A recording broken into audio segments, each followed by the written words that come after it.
Hey guys, welcome back to your channel journey to success. तो मेरा कोई ऐसा प्लान नहीं था बैंकिंग मैनेजमेंट की वीडियो को अपलोड करने का, पर आपकी मल्टीपल रिक्वेस्ट के बाद मैंने सोचा कि थोड़ी अपनी प्रायोरिटीज को साइड पे रख के इसकी वीडियोस बना देते हैं। सो बैंकिंग मैनेजमेंट का हम यूनिट नंबर 1 कर लेते हैं। तो इसमें मैं जल्दी से आपको ओवरव्यू दे दूंगी सारे टॉपिक्स का, ताकि एटलीस्ट आपके पासिंग मार्क्स तो आ ही जाए और आपको क्लियर हो जाए कि टॉपिक्स हैं क्या। तो हमारा फर्स्ट टॉपिक है बैंकिंग स्ट्रक्चर इन इंडिया। जो हमारा इंडिया है, इंडिया में बैंकिंग स्ट्रक्चर क्या है। सबसे पहले हमारे सब्जेक्ट का नाम है बैंक मैनेजमेंट।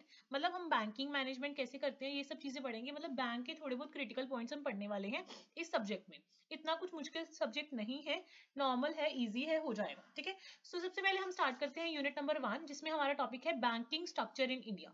ये बहुत ही इजी है, हमारी रियल लाइफ के साथ रिलेटेड है। जैसे आपको पता है कि जो हमारा इंडिया है वहां पे हमारा सेंट्रल बैंक कौन है? आरबीआई। आरबीआई क्या है? Reserve bank of India. ठीक है। उसके बाद जो आरबीआई है उसके अंडर आरबीआई मेन हमारी अपेक्स बॉडी है, जो सारा कुछ सुपरवाइज करता है, सारा कुछ कंट्रोल करता है। सो आरबीआई के अंडर एक तो आते हैं शेड्यूल्ड बैंक्स, एक आते हैं नॉन शेड्यूल्ड बैंक, बाकी बाकी डेवलपमेंट बैंक्स हो गए या बाकी अदर फाइनेंशियल इंस्टीट्यूशंस हो गए। इतना क्लियर हुआ? सो आरबीआई अपेक्स बॉडी होगी और उसके अंडर शेड्यूल्ड बैंक हो गए, नॉन शेड्यूल्ड बैंक हो गए और डेवलपमेंट बैंक्स हो गए। जो शेड्यूल्ड बैंक्स हैं उनको हम फर्दर स्प्लिट अप कर सकते हैं दो कैटेगरीज में। Scheduled bank, scheduled commercial banks भी हो सकते हैं या फिर शेड्यूल्ड कोऑपरेटिव बैंक्स भी हो सकते हैं। सबसे पहले हमने पढ़ा टॉप पे क्या है? आरबीआई। आरबीआई के अंडर आएंगे scheduled banks, non scheduled banks and development banks, या एक और हेडिंग आप बना सकते हो अदर फाइनेंशियल इंस्टीट्यूशंस। ठीक है। उसके बाद जो शेड्यूल्ड बैंक है उसके अंदर दो कैटेगरीज आएंगी, commercial banks and cooperative banks. जो कोऑपरेटिव बैंक है वो या तो हो सकते हैं स्टेट कोऑपरेटिव बैंक या सेंट्रल कोऑपरेटिव बैंक या फिर प्राइमरी कोऑपरेटिव बैंक। इतना क्लियर हुआ? बट जो कोऑपरेटिव बैंक है ये हमने कर लिया। बट जो कमर्शियल बैंक है इसको हम चार कैटेगरीज में फर्दर स्प्लिट कर सकते हैं। वो क्या है? Public sector bank, private sector bank, RRB जिनको हम बोलते हैं रीजनल रूरल बैंक्स, और फॉरेन बैंक्स। ठीक है। अभी आप ध्यान से दोबारा से रिवाइज करो मेरे साथ। सबसे पहले आरबीआई, आरबीआई के under scheduled bank, non scheduled bank और डेवलपमेंट बैंक। क्लियर? जो शेड्यूल्ड बैंक है उसको हम दो कैटेगरीज में क्लासिफाई फर्दर कर सकते हैं, commercial bank and cooperative bank. समझ आ गया? कमर्शियल बैंक या तो पब्लिक सेक्टर हो सकते हैं या प्राइवेट सेक्टर हो सकते हैं या फॉरेन बैंक्स हो सकते हैं या आरआरबी हो सकती है, मतलब रीजनल रूरल बैंक। जो हमारे पब्लिक सेक्टर बैंक है मेनली उसमें या तो एसबीआई आएगा या बाकी नेशनलाइज्ड वाले बैंक्स आ जाएंगे। इतना क्लियर हो गया? अभी हमारा शेड्यूल्ड बैंक्स कंप्लीट हो गया। अब हम जानेंगे नॉन शेड्यूल्ड बैंक्स क्या है। नॉन शेड्यूल्ड बैंक में आएंगे कोस्टल लोकल एरिया बैंक्स आ गए या कैपिटल लोकल एरिया बैंक्स आ गए। बाकी जितने भी लोकल एरिया बैंक्स है ना मेन, ये सारे थोड़े नॉन शेड्यूल्ड बैंक्स की कैटेगरी में चले जाते हैं। डेवलपमेंट बैंक्स में क्या आएगा? जैसे नाबार्ड हो गया। नाबार्ड का मेन मतलब क्या है? एग्रीकल्चर को डेवलप करना। एग्जिम बैंक मेन किसका डेवलपमेंट करता है? एक्सपोर्ट इंपोर्ट का करता है। एनएचबी क्या है? नेशनल हाउसिंग बैंक है। तो हाउसिंग से रिलेटेड जो चीजें होती हैं वो कहाँ पे होती हैं? एनएचबी में होती है। ठीक है। सिडबी क्या है? इंडस्ट्रियल डेवलपमेंट बैंक है, तो इंडस्ट्रीज का डेवलपमेंट करता है। ऐसे ही मुद्रा हो गया।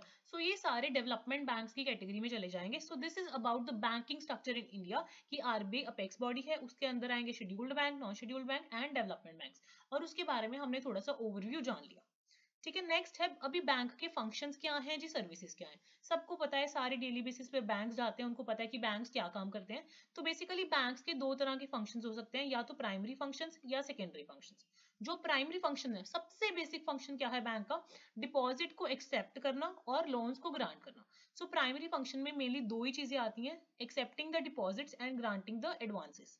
सेकेंडरी फंक्शन में जो बाकी सारी फैसिलिटी बैंक हमें दे देता है, जैसे हमारी चेक की कलेक्शन में हेल्प कर देता है, लोकल फैसिलिटी दे देता है, बाकी चीजें दे देता है, that is the secondary functions of a bank. So आप पहले सबसे पहले हेडिंग्स बनाओगे। फंक्शंस एंड सर्विसेज सेम ही टॉपिक हो गया, क्योंकि फंक्शंस जो बैंक फंक्शंस परफॉर्म करेगा वही बैंक की सर्विसेज है ना। सो एज सच इसमें कुछ इतना डिफरेंट नहीं है। So bank function and services आएगा तो हम ये एक्सप्लेन करके आने वाले हैं। तो सेकेंडरी फंक्शंस में हम लिख के आएंगे agency functions and utility functions. अभी देखो, अगर आपको ये क्वेश्चन आता है, सबसे पहले आप लिखोगे functions of a bank. Functions of a bank में आप दो हेडिंग्स बनाओगे, प्राइमरी फंक्शंस हो सकते हैं या फिर सेकेंडरी फंक्शंस हो सकते हैं। प्राइमरी फंक्शंस हम दो कैटेगरीज में स्प्लिट कर देंगे, एक्सेप्टिंग ऑफ डिपॉजिट्स या ग्रांटिंग ऑफ एडवांसेस या लोन्स। ठीक है। उसके बाद जो हमारे सेकेंडरी फंक्शंस है उनको हम दो कैटेगरीज में डिवाइड कर देंगे, agency functions and utility functions. ठीक है। अब आपको पता है कि अगर हम मतलब पैसे डिपॉजिट करवाने जाते हैं बैंक्स में, तो आपने राफा और कासा का नाम सुना होगा। कासा क्या है? हमारे डिमांड डिपॉजिट्स हैं, और जो राफा है वो हमारे टर्म डिपॉजिट्स हैं।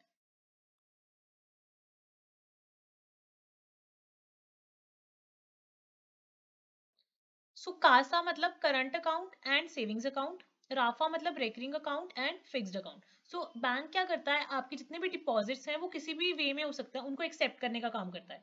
उसके बाद सेकंड प्राइमरी फंक्शन क्या है बैंक का, ग्रांटिंग ऑफ एडवांसेस या लोन्स। तो बैंक आपको सिंपल लोन्स भी दे सकता है, डिस्काउंटिंग ऑफ बिल्स भी हो सकता है, कैश क्रेडिट भी मिल सकता है, या आपको डायरेक्टली आपके करंट अकाउंट में ओवरड्राफ्ट की फैसिलिटी भी मिल सकती है। उसके अलावा बैंक के सेकेंडरी फंक्शंस क्या हैं, सेकेंडरी फंक्शन मैंने आपको पहले ही बताया, हम दो कैटेगरीज में स्प्लिट अप करेंगे, agency functions and utility functions. Clear? Agency function क्या है, transfer of funds, periodical payments करना आपके बिहाफ पर, कलेक्शन ऑफ चेक्स करना, पोर्टफोलियो मैनेजमेंट करना, पीरियोडिक कलेक्शंस करना, या बाकी एजेंसी फंक्शंस करना।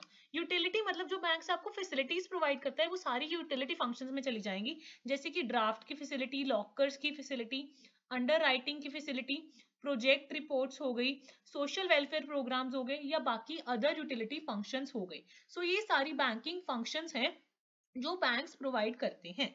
क्लियर हो गया? अभी नेक्स्ट हमारे दो छोटे छोटे से टॉपिक हैं, वो है फॉरेन कमर्शियल बैंक्स क्या होते हैं और प्राइवेट कमर्शियल बैंक्स क्या होते हैं। देखो, अगर आपको कमर्शियल बैंक्स के बारे में लिखना है तो अब हमने जितने भी फंक्शंस पढ़े बैंक के वो हम मेंशन करके आ सकते हैं, बेशक आपको कोई भी कमर्शियल बैंक का क्वेश्चन आ जाए। उसके अलावा स्पेसिफिकली अगर पूछ लिया जाए कमर्शियल बैंक्स क्या है, प्राइवेट बैंक्स क्या है, ये हमें पता होना चाहिए। सो सबसे पहले तो कमर्शियल बैंक्स क्या है, कमर्शियल बैंक कोई भी फाइनेंशियल इंस्टीट्यूशन है जो हमें बेसिक इन्वेस्टमेंट प्रोडक्ट्स जैसे सेविंग्स अकाउंट हो गया, करंट अकाउंट हो गया, ये तो देता ही है, उसके अलावा बाकी जितने भी हमारी फाइनेंशियल सर्विसेज हैं वो प्रोवाइड करने में हेल्प करता है। अभी हमारे कमर्शियल बैंक्स हमें समझ आ गया। उसके बाद हम ये जानेंगे कि फॉरेन बैंक्स क्या है। फॉरेन बैंक्स मतलब बैंक्स अपना सेटअप कर रहे हैं फॉरेन कंट्रीज में, मतलब उनकी जितनी भी ब्रांचेस हैं, उनकी जो मेन ब्रांच है, हेड ऑफिस है, वो उनका होम कंट्री में होगा, बट उनकी जो ब्रांचेस है वो मल्टीपल कंट्रीज में ऑपरेट हो रही है, that are the foreign banks. जैसे इंडिया की बात करें तो सिटी बैंक आप सबने सुना होगा, city bank is one of the largest foreign bank जिसके ऑपरेशंस इंडिया में है। सिटी बैंक का जो हेडक्वार्टर है that is in the New York, but उसकी जो ऑपरेशंस है वो ग्लोबली वो ऑपरेट करता है। ठीक है? प्राइवेट बैंक क्या है, प्राइवेट बैंक वो वाला बैंक है जिसमें more than 51% of share capital किसी प्राइवेट इंडिविजुअल्स की है, तो उनको हम बोलेंगे प्राइवेट बैंक्स। यूजुअली जो प्राइवेट बैंक्स होते हैं वो पब्लिक लिस्टेड कंपनीज होती हैं जो किसी ना किसी स्टॉक एक्सचेंज पर लिस्टेड होती हैं। अभी आपको प्राइवेट कमर्शियल बैंक भी समझ आ गया और फॉरेन कमर्शियल बैंक भी समझ आ गया। इसके बारे में अगर कोई क्वेश्चन आता है तो आपको इजीली अपनी तरफ से बनाना आना चाहिए, क्योंकि हमने फंक्शंस और सर्विसेज अच्छे से पढ़ रखे हैं बैंक्स के। क्लियर हो गया? नेक्स्ट हम पढ़ेंगे कैपिटल एडिक्वेसी। कैपिटल एडिक्वेसी क्या होता है, कैपिटल एडिक्वेसी के बारे में जानेंगे। सो कैपिटल एडिक्वेसी रेशो एक रेशो है जो कि बैंक्स को हेल्प करती है कि वो कैलकुलेट कर सके कि उनकी कैपिटल एंड रिस्क एक्सपोजर के बीच में क्या एनालिसिस है।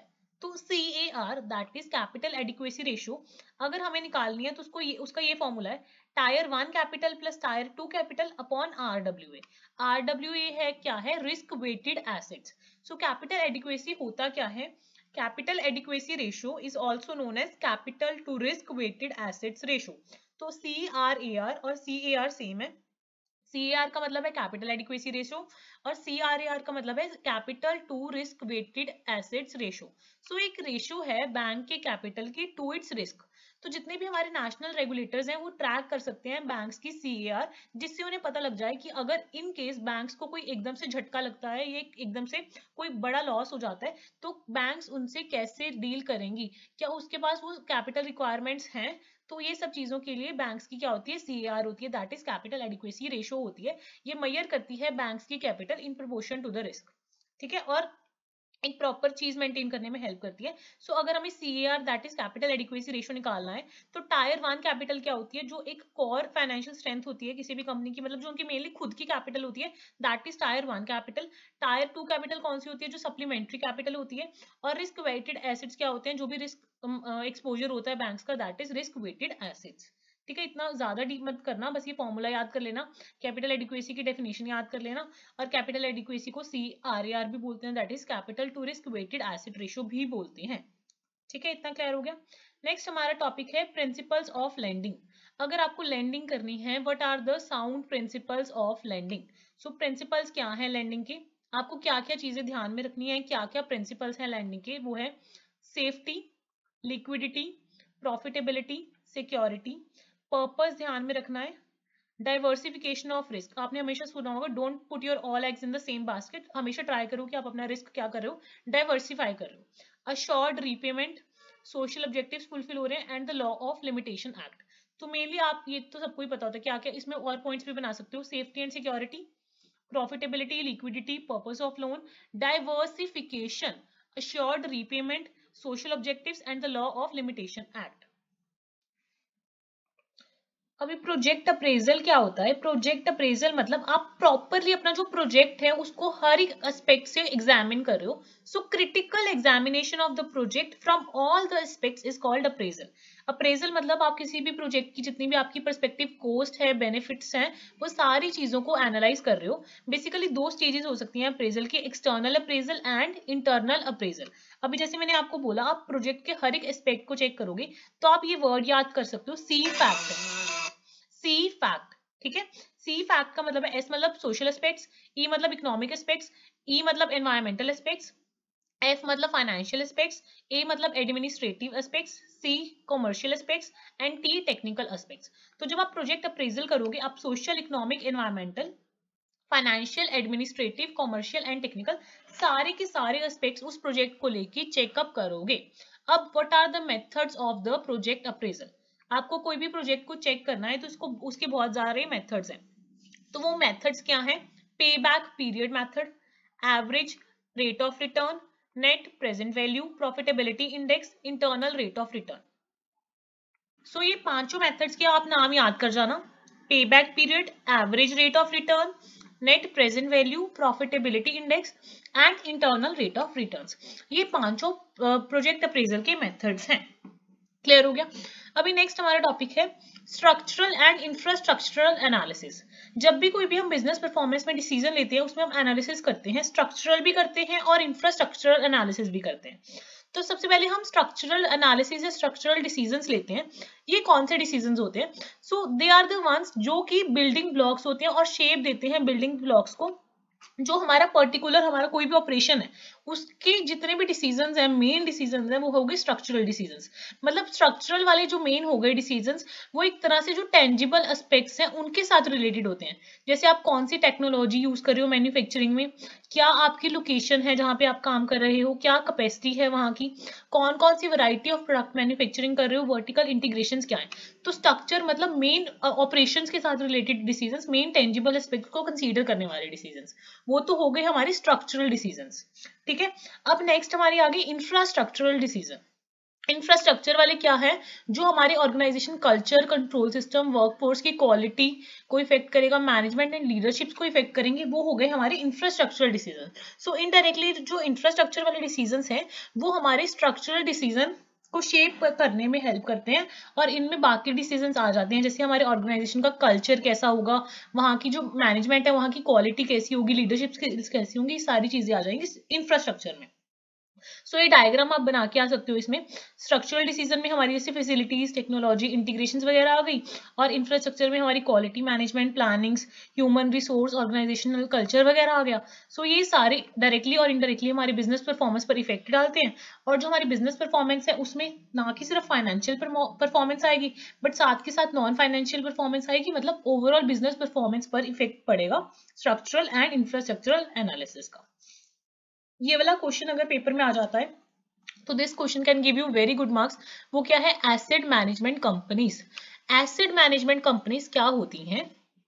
Asset management companies is a firm that invest a pooled fund, मतलब जितने भी अलग अलग क्लाइंट्स उन्हें फंड मिलता है, उस पूल्ड फंड को मैनेज करने का काम कौन करती है? एसेट मैनेजमेंट कंपनीज करती हैं। So asset management company is a firm that invest a pooled fund of capital on the behalf of its clients. So the capital is used to fund different investments in the various class of assets. तो जो asset management companies हैं उनको हम commonly money managers भी बोलते हैं और money management firms भी बोलते हैं। अब जो एसेट मैनेजमेंट कंपनीज है उनको अलग अलग क्लाइंट्स ने अपने अपने पैसे दिए कि आप इनको मैनेज करो। So asset management companies different forms and different structures में उन पैसे को यूज कर सकती हैं। जैसे for example different types of asset management companies कौन कौन सी हो सकती हैं? Hedge funds, mutual funds, index funds, exchange traded funds, private equity funds and other funds. तो हेज फंड्स कंपनी इनमें कर सकती हैं। These are the different types of the asset management companies. Hedge funds, mutual funds, index funds, exchange traded funds जिसको हम ETF भी बोलते हैं, private equity funds and other funds. और जो आपके क्लाइंट्स हैं, जैसे मैंने आपको बोला कि क्लाइंट्स बोलेंगे कि हमारे बिहाफ पर आप एसेट्स को मैनेज कर दो, सो वो क्लाइंट्स कौन हो सकते हैं? या तो रिटेल इन्वेस्टर्स हो सकते हैं, या इंस्टीट्यूशनल इन्वेस्टर्स हो सकते हैं, पब्लिक सेक्टर के बंदे हो सकते हैं, प्राइवेट सेक्टर के हो सकते हैं, या फिर वेरी हाई नेटवर्थ क्लाइंट्स हो सकते हैं। सो इनके बिहाफ पर जो एएमसी है, that is asset management company है, वो मैनेजमेंट का काम करती है। अब जो एसेट मैनेजमेंट कंपनी है उसके बहुत सारे एडवांटेजेस भी हैं, डिसएडवांटेजेस भी हैं, अगर आप उनके लिए ऑप्ट करते हो। पहली बात, जो आपके एसेट्स हैं वो मैनेज कौन कर रहा है? प्रोफेशनल्स। सो आपको लगता है कि अगर एक्सपर्ट्स या प्रोफेशनल्स मैनेज कर रहे हैं तो आपका जो चांसेस हैं वो ज्यादा हो जाएंगे, आपको बढ़िया रिटर्न ज्यादा मिलेंगे। सो एक ये बेनिफिट हो जाता है। आपका जो पोर्टफोलियो है वेल डिवर्सिफाइड होगा, आपके जो इन्वेस्टमेंट ऑप्शंस हैं वो ज्यादा इंप्रोवाइज होंगे, स्पेशल सर्विसेज आपको मिलती रहेंगी, और इकोनॉमीज ऑफ स्केल और बाइंग पावर होगी, क्योंकि वो बल्क में ही बाय एंड सेलिंग करते हैं, तो जिस वजह से आपको economies of scale and buying power मिल सकती है। बट इसके कॉन्स क्या हैं? देखो, सब कुछ वैसे तो स्पेकुलेशन ऑफ मार्केट की वजह से होता है, तो रिस्क ऑफ मार्केट तो हमेशा ही रहेगा। कंफ्लिक्ट ऑफ इंटरेस्ट हो जाता है आपके और उनके बीच में, कई बार क्रिमिनल लाइबिलिटीज का रिस्क हो जाता है, और कई बार हायर मिनिमम इन्वेस्टमेंट्स। तो इन चीजों का ध्यान रखना पड़ता है, उनको काफी फीसिस वगैरह भी देनी पड़ती है, तो आप ये कॉन्स में मेंशन करके आ सकते हो। उसके अलावा इस यूनिट में 2 टॉपिक और थे, अगर आपको ये कहीं से करने हो तो ये टॉपिक आप कवर अप कर सकते हो। इस वीडियो में ये दोनों टॉपिक्स कवर्ड नहीं है। एंड बाकी अगर आपकी कोई और क्वेरीज हो आप कमेंट्स में बता देना। बाकी मिलते हैं इसके यूनिट 2 के साथ जल्दी। ठीक है, don't forget to like, share and subscribe.